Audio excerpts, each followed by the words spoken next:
Okay, well, let's make a start. Officially welcome. Good morning. Good morning. Good morning. You may obviously know why I'm here. I was asked to come and help you out and do some workshop material things with you on selling. Now, I'm not going to be here to sort of tell you about how to sell. It's about you understanding what you're currently doing and perhaps how you could further improve on your selling ability. There's a very skeleton agenda for today, and the reason for that is because what I want to make sure that we do here is when you leave at lunchtime, some of the concerns that you may have, some of the barriers or blocks or whatever that are going on become eradicated. So there's no point me going through a very strict regimented agenda. I know, for example, that you and I spoke on the phone last week about phone calls to existing customers. Now, if there are some concerns or issues or areas you want to explore in that subject, let's use this time wisely. I will do a quick recap of the things we went through in the first session where we got together. I'll then ask you to feed back to me the things that you did start, stop and continue, what things you think are working and not working, and most of it's continuing, to be fair. Well, that's great, just strengthens it and reinforces it. Then I'll ask for your homework on the analysing the competition and see how you get on there. And then we'll go into a few things about barriers, obstacles and so on. Does that sound good? Mm-hmm. Good, okay. Quick recap.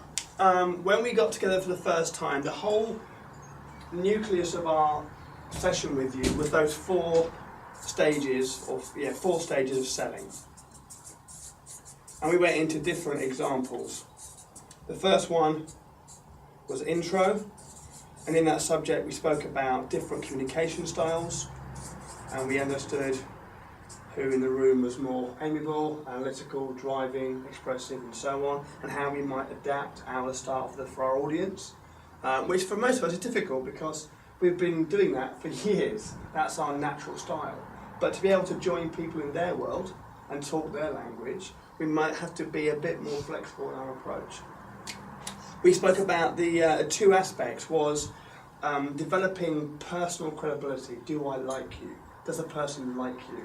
And then second of all, I like you, but do I actually respect what you understand? So there's professional credibility. So there's the whole personal credibility and professional credibility. Enough to then form an agenda to go to the next level. And that always comes down to that interesting first point. Do I go and talk to them? Do I leave them alone? Do I let them browse a bit? Do I acknowledge them? Do I not? Do I jump on them? What are we going to do?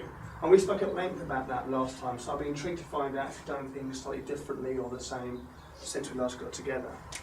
Second stage, obviously the diagnose, which again you put me through a diagnostic last time about my shielding green evergreen in my garden with a high winged slope and so on.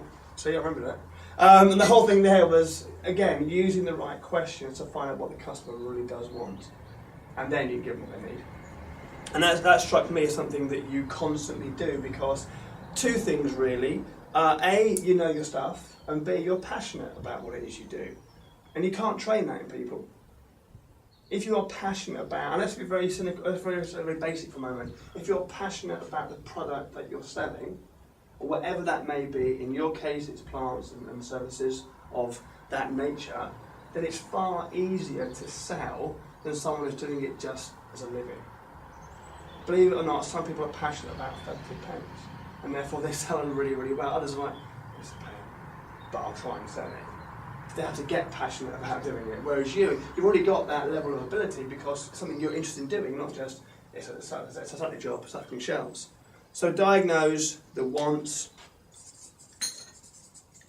and give them what they need. Which, as we spoke about last time, might be cross-selling, might be upselling, but it also might be downselling. And that's probably not going to put me in great favour with your bosses, but it isn't about that, is it? It's about making sure the customer gets what they really want. And then it's about longevity of that relationship. And today, one of my agenda points today is, do you continue the selling or continue the relationship?